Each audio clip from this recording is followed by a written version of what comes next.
Magandang gabi po mga kapatid.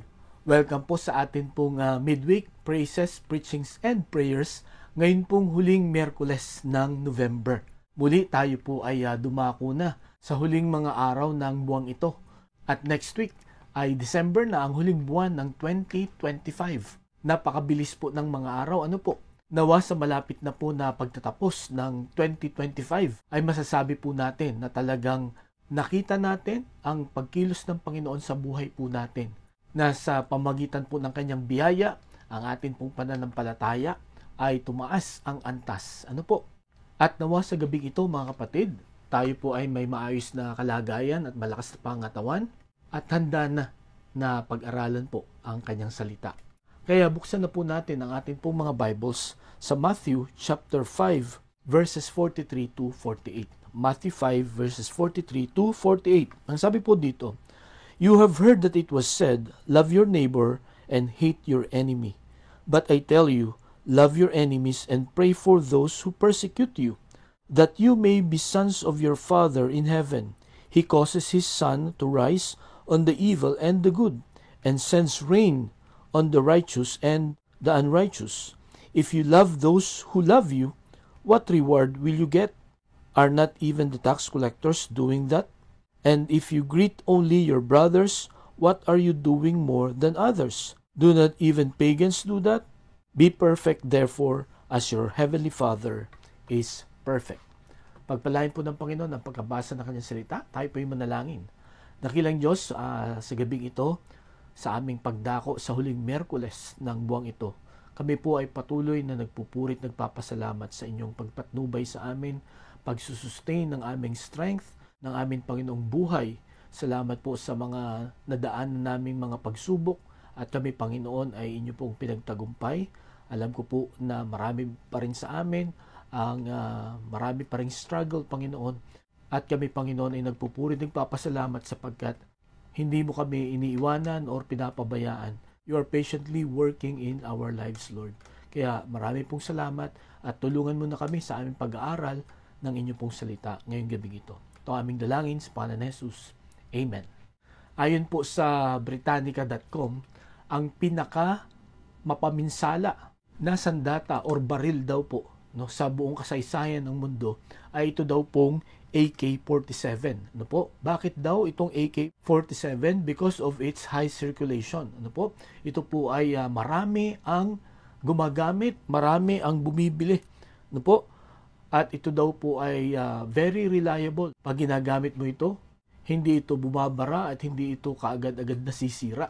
At ang pangatlo na dahilan kung bakit marami daw po ang gumagamit sa baril na ito ay dahil sa ito ay very affordable. At syempre, ginagamit po ang mga baril na ito ng mga sundalo para panglaban sa mga kaaway. Pero ang tanong ko po ngayong gabi, kung meron ka nito at ito ang gamit mo, mababawasan nga kaya ang iyong kaaway? Or totally mawawalan ka kaya ng kaaway? Kung atin pong oobserbahan, ito ay sa aking opinion lamang, sa tingin ko, pagka ito po'y ginamit mo sa iyong kaaway, ay lalong dadami ang iyong kaaway. Sapagkat sa buhay po na ito, pagka ang ginamit mong pagganti ay katulad ng ginawa sa iyo, halimbawa sinaktan ka ng isang tao at sinaktan mo rin siya, hindi po titigil doon ang sakitan, kundi ito po ay magtutuloy-tuloy at marami po ang madadamay. Kaya hindi po garantiya na mawawalan tayo ng kaaway kung meron tayong AK-47. In fact, patuloy po na gumagawa, patuloy po na nag-e-eksperimento ang maraming eksperto kung ano ang pinakamatindi, pinakamabisa na sandata. Ngunit sa akin pong palagay, hindi po ito ang solusyon, hindi po ito ang makakapuksa sa atin pong kalaban. Sa halip, ito po ay lalong magpapadami pa ng atin pong mga kaaway, ng atin pong mga kalaban. Ang pag-aaralan natin ngayon mga kapatid ay ang pinakamabisa na panglaban sa atin pong kaaway. At ito po ay itinuro sa atin ng Panginoon 2,000 years ago. Hindi mo kailangang pumasok sa military training, hindi mo kailangang subukan ang iba-ibang mga sandata para ma-master mo itong itinuro ng Panginoon na panglaban sa kaaway.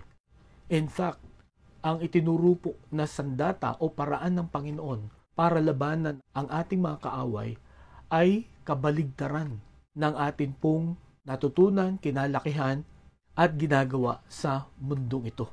Kung ang turo ng mundong ito, kung ikaw ay saktan, ay dapat ka ring manakit. Ang turo po ng Panginoon, kapag ka ikaw ay may kaaway, ang igaganti mo sa kanya ay pagmamahal. Ngayong gabi mga kapatid, pinamagatan ko po ang atin pong mensahe, love your enemies.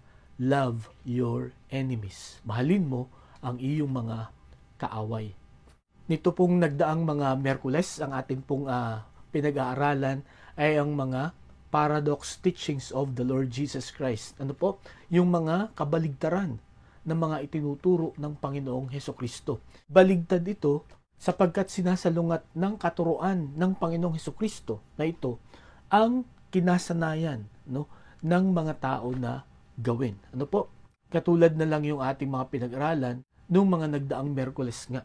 At nung last Wednesday, ang ating pinag-aralan ay rejoicing in persecution. Kumbaga, maging magalak ka, maging masaya ka kung ikaw ay inuusig. Diba? Kung pag-iisipan natin yung utos ng Panginoon na yun, ay kabaligtaran. At hindi yun lagi ang ating reaksyon. Or never pa siguro na nag-react tayo, na natuwa tayo, nagalak tayo, pagka tayo inuusig dahil sa ating pananampalataya, dahil sa ating pagsunod sa Panginoong Hesukristo. Last week, ang pinag-aralan po natin ay kung ano yung dapat isa puso natin pagka may nang uusig sa atin. Ano po? Pagka merong nanglilibak, pagka merong gustong manakit sa atin dahil sa ating pagsunod sa ating Panginoong Hesukristo. Ngayon pong gabi, ang pag-uusapan naman natin ay kung ano naman ang gagawin natin. Ano po? Ano yung ating magiging tugon sa mga tao na nananakit sa atin? Yung mga tao na nang-aaway sa atin. At dito po sa Matthew chapter 5 verses 43 to 48, ito po ay bahagi noong Sermon on the Mount na kung saan ay pinangaral ng Panginoong Hesukristo kung ano ang dapat magiging ugali, paano ang dapat magiging kilos ng mga tagasunod ng Panginoon. At dito po sa bahaging ito po ang aking masasabi pinaka-controversial sa lahat ng kanyang mga itinuro. Marahil lahat ng mga nakapakinig nito, ay napailing, nagulat, pero as I've said, ito pong mga paradoxes na ito, pagka iyong pinag-isipan, ito ang tama, ito ang dapat. Katulad nga ng pag-aaralan natin, mahalin mo ang iyong mga kaaway. Kaya ba natin gawin yun? Or nagawa na ba natin ito? At gusto ba natin na gawin ito? Napakahirap nito, di po ba? Ngunit again, gaya ng sabi ko po sa inyo kanina, kung pag-iisipan po natin itong mga katuruan ng Panginoong Hesukristo, ito ang dapat nating maging ugali, maging kilos at maging tugon, lalo na kung meron tayong mga kaaway. May tatlo tayong katotohanan makikita. Buhat po sa mga talatang ito natin pong binasa kung papaano natin mamahalin ang atin pong mga kaaway. Ang una ay the meaning of loving your enemies. Ang kahulugan ng pagmamahal sa kaaway. Ano bang ibig sabihin nito? Ang ibig sabihin ba nito, ito-tolerate mo yung masama nilang ginawa? Ang ibig sabihin ba nito, magbubulag-bulagan ka na lang or hahayaan mo na lang na saktan ka ng saktan? Okay, may dalawang salita po dito na gusto ko pong tingnan natin. Ang una, yung salitang love. Okay? Kung babalikan natin, itong verse 43 and 44, you have heard that it was said, love your neighbor and hate your enemy. But I tell you, love your enemies and pray for those who persecute you. So, love your enemies. Anong ibig sabihin ng love doon? Alam niyo po, basta't marinig natin yung salitang love, naiisip agad natin ay yung kung ano yung nararamdaman natin. Na dapat ito ay maganda muna sa ating pakiramdam para masabi natin na tayo ay nagmamahal or yung magaan sa ating puso. At yung ganung pong pakiramdam ay nangyayari lamang kung ang ginagawa sa atin ng kapwa natin ay maganda. Kumbaga, ang automatic response natin ay maganda din, mabuti din, at madali na tayo ay magmahal din dahil mabuti yung binibigay sa atin. Pero pagka masakit na, pagka mali na ang ginagawa sa atin, ang hirap pagandahin yung pakiramdam para ito ay itugon natin. Kaya itong utos na ito ng Panginoong Jesucristo, hindi ito mahirap. Ito ay imposible. Sapagkat sanay tayo na kung ano yung ibinabato sa atin, yun din ang ating igagante. Di po ba? Pero dito po, ang kahulugan ng love ay agape. Pero dito po, ang ibig sabihin ng love ay yung highest form of love or heavenly love or godly love na sa Greek word, ang tawag dito ay agape. Ano po ang ibig sabihin nun? Love here means seeking the ultimate well-being of the other person, demonstrated by concrete acts like praying for them, blessing them, and doing good to them, even if they continue to inflict harm. Okay, so ganito daw po ang pag-ibig o ang ibig sabihin ng agape love or the highest form of love. Ito yung iyong iniisip, yung iyong gagawin ay kung ano yung makakabuti, no, sa kapwa mo, kahit na ang ginagawa niya or nila sa'yo ay yung makakasama at makakasakit sa'yo. Ang hirap na ito, ano? Pero ito yung tinatawag na agape love, ano? Kumbaga kung ikaw ay minura, pinagsabihan ka ng mga masasakit na salita, ang igaganti mo, ang isasagot mo ay God bless you. Or you will pray for them. Katulad po ng sinabi dito sa verse 44 na, but I tell you, love your enemies and pray for those who persecute you. Of course, ang nilalaman ng prayer dyan ay hindi yung sana tamaan siya ng kidlat o kaya ay magkasakit siya or mamatay na siya. Kundi, ang nilalaman at ibig sabihin po ng prayer dyan ay sana ay i-bless siya ng Panginoon. So yun po ang ibig sabihin ng love dito. Yung iisipin mo kung ano yung makakabuti sa Kanya. At ito po ay hindi base sa kung ano ang iyong nararamdaman. Kasi kung iintayin po natin na maging maganda, no, ang ating pakiramdam dito sa tao na nananakit sa atin, ay yun nga po, hindi na natin magagawa itong utos ng Panginoon sa bawat isa sa atin na mahalin natin ang ating kaaway. So ang paggaganahin natin dito ay yung isip, no? At ang ating tatandaan at dahilan kung bakit natin ito gagawin sapagkat ito'y iniutos ng Panginoon. At ang ibig sabihin ng love dito nga po, ito ay action word, may gagawin ka. At ano ang gagawin mo? Ang gagawin mo ay kung ano yung makakabuti sa nang aaway sa'yo. Okay? At ang pangalawang salita na gusto ko pong tingnan natin dito, hindi lamang yung love, kundi yung enemies. Sino ba itong mga enemies dito? Okay, ang kahulugan po ng enemy dito ay anyone who has a personal feud with you, wishes you ill, or acts against your well-being. So ito po ang kaaway dito. So ito yung kagalit mo, ano? Yung mga tao na meron kayong hindi na pagkaintindihan, na pagkasunduan, yung mga tao na nananakit sa'yo, at yung mga tao na gusto na bumagsak ka o mapahama ka. Yun daw po ang enemy or kaaway dito. Imagine ito ang iniutos ng Panginoong Jesucristo na mahalin mo sa pamamagitan ng paggawa ng mabuti sa Kanya. Kaya nga sabi ko kanina, hindi po ito mahirap gawin. Ito ay imposibleng gawin. Kaya kailangan po natin ng kapangyarihan at lakas at biyaya ng Panginoon para masunod po itong utos na ito na pinaka-epektibo na panglaban sa atin pong mga kaaway. So again, meron po ba tayong kaaway sa oras na ito? Ano po ang inyong iniisip? Ano po ang inyong sinasabi at ano po ang gusto nyong gawin sa inyong kaaway? Paraan ng mundong ito o paraan ng Panginoon? Marahil nasubukan na natin ang paraan ng mundong ito. Nawa subukan naman natin ang paraan ng Panginoon. Okay po? So yun po ang una, the meaning of loving our enemies. Okay? Ang pangalawa, the manner of loving our enemies. Ano? Papaano? No? Papaano natin mamahalin ang ating kapwa? Ano ang gagawin natin? Papaano yung iisipin mo at gagawin mo kung ano ang makakabuti sa atin pong kaaway? Ano po? Ang sabi po dito sa Luke chapter 6 verses 27 to 28. But I tell you who hear me, love your enemies, do good to those who hate you, bless those who curse you, pray for those who mistreat you. So ito po, inisa-isa ng Panginoon dito kung ano ang dapat mong gawin. Ang sabi diyan, do good to those who hate you. Gumawa ka ng mabuti. Kung ginawan ka ng masama, gawan mo ng mabuti. Meron po akong napanood na isang pelikula, at dun po sa pelikulang yun ay yung bida ay na-enlist po sa military sapagkat may gera.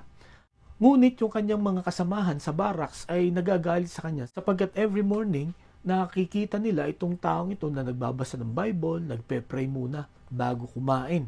So one time, itinago nila yung Bible. So hindi mapakali itong lalaking ito sapagkat yun na ang kanyang practice. Every morning, pagkagising niya, magbabasa siya ng Bible. At siya pinagtatawanan, siya ay nilalait. At one time, binugbog pa siya, because of his faith. Pero alam niyo po, ang ginawa nitong taong ito, hindi siya natulog ng magdamag. At ang ginawa niya, lahat ng nangbubog sa kanya, lahat ng nagtawa sa kanya, shinay niya lahat yung mga sapatos, pinakintab niya, at inarrange niya ng maayos. So, nung una, nagtaka sila pero hindi pa rin sila naantig. Pinagtawanan pa rin at siya ay binugbog pa rin. Pero, ang ginawa nitong lalaking ito, shinain pa rin niya every morning hanggang sa na-realize nitong mga nagtatawang ito that they cannot break his faith. Hanggang sa nirespeto na nilang lahat itong taong ito at pinakinggan ang mabuting balita. Okay? So, as I've said, hindi po madali ito at hindi ito magic na pagka ginawa mo ay biglang magiging okay na lahat. Kailangan po ng consistency sa paggawa po natin ng mabuti. Okay? Ang sabi dito, sa atin pong talatang binasa sa Luke, sabi diyan, do good to those who hate you, bless those who curse you, pray for those who mistreat you. So again, katulad na sinabi ko kanina, pag pinagsabihan tayo ng masama, sabihan natin sila ng mga mabubuting salita.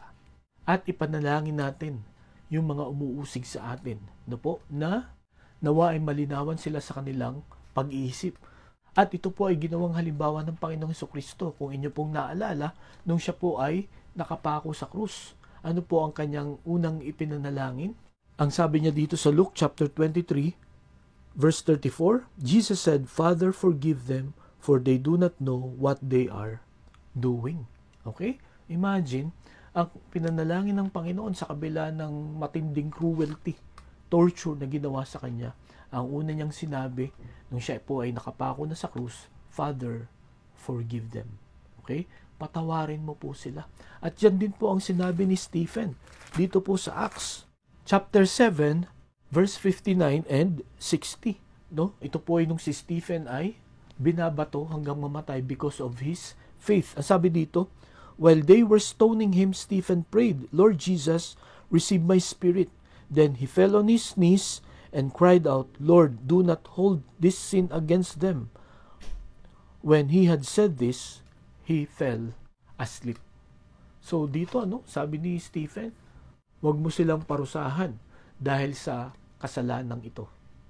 Kaya ito po yung sinasabi ng Panginoong Hesukristo. At ito po yung dapat nating gawin. Pagka meron po tayong mga kaaway, pagka may mga tao na nagsasabi ng mga masasakit na salita, masasamang salita sa atin, or hindi lang mga salita, kundi may mga ginagawa po sila na masasaktan tayo, hindi lamang physically, kundi emotionally, mentally, maging spiritually. Ang atin pong dapat na tugon, let us pray for them, let us bless them, let us do good to them. Ang hirap, pero sa biyaya ng Panginoon at sa kanyang kalakasan, I know ito po ay ating magagawa. Kaya ito po ang pangalawa na makikita natin na katotohanan. Ito po ang paraan. This is the manner of loving our enemies. Do good to them, pray for them, and bless them. Okay? Kung meron po tayong mga kaaway sa oras na ito, subukan po natin itong paraan na ito na itinuro ng Panginoong Hesukristo. Okay, so yun po ang pangalawa na katotohanan na makikita natin. Nakita po natin yung kahulugan or the meaning. Second, the manner. At ang panghuli, the motive. Ano? Bakit natin ito gagawin? Bakit natin ito susundin? Ano? Bakit natin ito gagawin? Ang una na makikita natin, kung babalikan natin ang Matthew chapter 5, ang sabi dito sa verse 45, that you may be sons of your Father in heaven, He causes His sun to rise on the evil and the good, and sends rain on the righteous and the unrighteous. So, ang una na dahilan bakit natin ito gagawin, to depict the Father. Anong ibig sabihin nun? Para ilarawan mo ang Diyos Ama. Ano ba ang pwede mong ilarawan sa Diyos Ama? Ang sabi dito, He causes His sun to rise on the evil and the good, and sends rain on the righteous and the unrighteous. So dito makikita natin na itinuturo ng Panginoong Kristo that the Father is impartial. Ano? Wala siyang itinatangi. No? Pinapasikat niya ang araw kahit sa masama at saka sa mga mabuti. Ang ulan ay nararanasan ng mga matutuwid at saka ng mga hindi matutuwid. Ano po ang ibig sabihin nito? Ang Panginoon nagbibigay ng mga chances, ng pagkakataon sa bawat isa. Upang itong mga mabubuti, impluwensyahan nila itong mga masasama. Upang itong mga masasamang ito ay maging mabuti rin. Yan po ang goal ng Panginoon. Ano po? So, ano ang dinidepict natin when we love our enemies? We depict who God is. That God is a God of many chances. Okay? And then, ang pangalawa po na dahilan bakit po kailangan nating mahalin ang ating pong kapwa ay makikita natin dito sa verse 48. Ang sabi niyan, be perfect therefore as your heavenly Father is perfect. Yung word po na perfect dito, hindi po yung sinless. No? Hindi po yung wala ka ng kapintasan. Kundi ang ibig sabihin po nitong perfect dito ay complete or matured. So pagka natuto na po tayong magmahal ng ating pong kaaway, we display our maturity. No po? Pinapakita daw po nito na tayo po ay lumalago na. That we are doing what God wants us to do. At tandaan nyo po ito mga kapatid. I don't know if you will agree with me. Pero ang sukatan ng tunay na Kristiyano, the measure of a genuine Christian is when you learn how to love your enemy. Di po ba? At ang Panginoong Kristo, ipinakita niya ito. No? Tinulungan niya ang mga tax collectors, no, na ang tingin ng mga tao noon ay makasalanan, no? Pinagaling niya ang mga ketongin, no, ang mga may leprosy, na ang tingin ng mga tao noon ay marurumi, no? Binahagi na niya ng magandang balita ang mga Samaritans na talagang kaaway ng mga Hudyo that time. Bakit po? Sapagkat ito ang tanging paraan. Ito ang dapat gawin. No, pagka meron tayong itinuturing na kaaway. Let us do good. Let us love them. Let us bless them. Let us pray for them. Di po ba? At pagka ginawa daw po natin ito daw po ay ipinapakita natin, we display our maturity. So, kumusta po mga kapatid ngayong gabi? Masasabi po ba natin na tayo po ay nagmamature na tayo po ay lumalago, tayo po ay tumitibay sa atin pong pananampalataya? Makikita daw po natin ito sa pagtrato natin sa atin pong mga kaaway. Okay? So, yun po ang pangalawa na motive. No? Ang una, to depict the Father. Second, to display our maturity. And then, ang panghuli, to defeat evil. Para talunin ang kasamaan. Ang sabi po sa Romans chapter 12, verses 20 to 21, on the contrary, if your enemy is hungry, feed him. If he is thirsty, give him something to drink. In doing this, you will heap burning coals on his head. Do not be overcome by evil, but overcome evil with good. No po? So dito, ano po ang dapat mong gawin sa iyong mga kaaway? If he is hungry, feed him. If he is thirsty, give him something to drink. And I think this is the simplest, na pwedeng ipakita natin yung kabutihan natin, no, sa atin pong mga kaaway, no? Pagka may kailangan siya, no, sikapin natin na i-provide kung ano yung kailangan niya. Ano po? At ang sabi dito sa verse 21, for you to overcome evil, ang sabi dito, you have to overcome them or by doing good things. At ito po, para sa akin, ang pinakamabisang sandata para labanan ang atin pong mga kaaway. Talunin mo ang kasamaang ginagawa nila sa iyo sa pamamagitan ng paggawa ng mabuti. Ngayong gabi mga kapatid, may naiisip ka ba or ginawa or sinabi na mabuti sa iyong mga kaaway? At sa gabing ito, kung sakaling wala ka pang kaaway, nawa ay tandaan mo itong tatlong katotohanan na ito. Itong utos ng Panginoon, no? To love our enemies.